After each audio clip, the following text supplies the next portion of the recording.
सर्व जगत के अंदर एक ही ज्योत समाई हुई है। सब रूपों के अंदर भी वो ही एक ज्योत समाई हुई है। वो ही साकार रूप से शिरडी में प्रकट हुई है। जिन्होंने उनको पहचान लिया उनका उद्धार हो गया। जो भ्रमों में पड़े रहे सो डूब गए। राम, कृष्ण और साईं तीनों एक हैं। तीनों में भेद नहीं है। तीनों माँ का रूप हैं। इस रचना के पीछे जाओ। जब तक तुम्हारा मन इस रचना में घूमता रहेगा तुम्हें सच्चाई नहीं मिलेगी, सत्य नहीं मिलेगा। सत्य को पाने के लिए रचना के पीछे जाना पड़ता है, जहां एक माँ के बिना कुछ भी नहीं है। माँ का नाम पतित पावन है। नाम लेते जीव माँ में विलीन हो जाता है। सदा भगवत अर्पित होकर रहो। अपने आप को कुछ मत मानो। सदा अपने अहम को त्यागते रहो।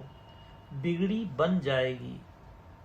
जो कुछ है सो एक मैं हूँ। जो अनन्य भाव से मेरा भजन करता है उसका उद्धार हो जाता है।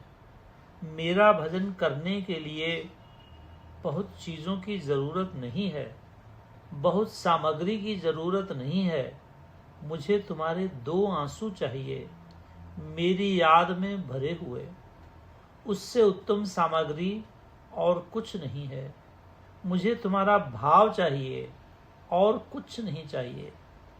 तुम यदि सच्चे भाव से, भरे मन से मुझे याद करते हो तो मैं तुम्हारा हूँ। जगत में मेरा होकर रहना, इससे उत्तम और कोई साधना नहीं है।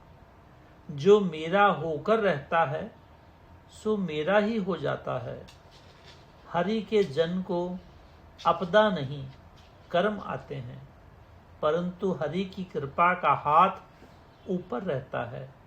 जो कुछ मैं कहता हूँ ध्यान से सुनो।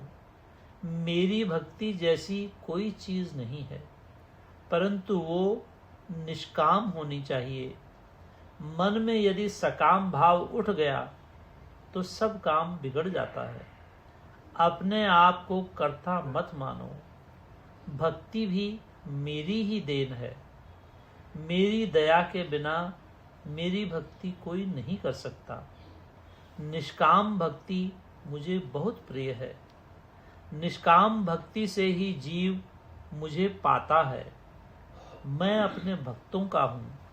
सदा अपने भक्तों के बस में हूँ। सदा अपने भक्तों के हित की सोचता हूँ। मेरे बच्चे मेरी आत्मा हैं। वो मुझ में हैं, मैं उनमें हूँ। बच्चों सा कोई मुझे प्यारा नहीं है, इसको समझना है। जहाँ मेरे बच्चे हैं वहाँ मैं हूँ। मुझे ढूंढने जाने के लिए वन में जाने की ज़रूरत नहीं है, दूर जाने की ज़रूरत नहीं है। मेरे किसी भी बच्चे को ढूंढ लो, मैं वहाँ पर हूँ। मैं साक्षात वहाँ पर हूँ। बड़ों से मैं दूर जाता हूँ। बड़े मेरे निकट नहीं आ सकते। बड़े मेरे लिए रावण और कुंभकर्ण हैं।